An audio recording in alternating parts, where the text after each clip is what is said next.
இது இந்த சங் பரிவாரங்களுடைய சதி.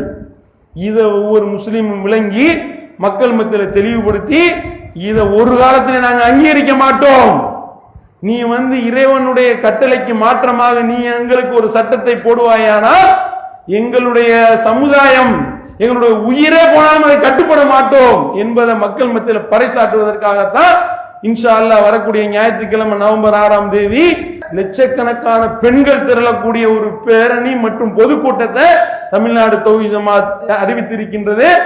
சாரை சாரையாக வர வேண்டும், பெண்கள் பெருவாரியாக வர வேண்டும், பெண்கள் பெருவாரியாக அதில் குழும வேண்டும்.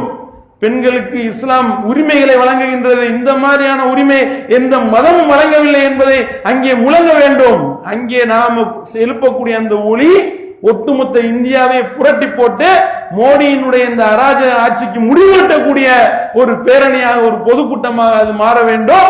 அப்படிப்பட்ட ஒரு போராட்டத்தை நாம் நடத்த இருக்கின்றோம். அதுல பெருவாரியாக நம்முடைய வீட்டு பெண்களை கலந்து கொள்ள வைத்து இதுல இறைவனுடைய இந்த நீதியை நிலைநாட்ட, இறைவனுடைய சட்டத்தை மேலோங்க வைக்க நாம் பாடுபட வேண்டும் என்று கேட்டு நிறைவு செய்கின்றேன். வாயுதவான் அல்ஹம்துலில்லாஹி ரப்பில் ஆலமீன்.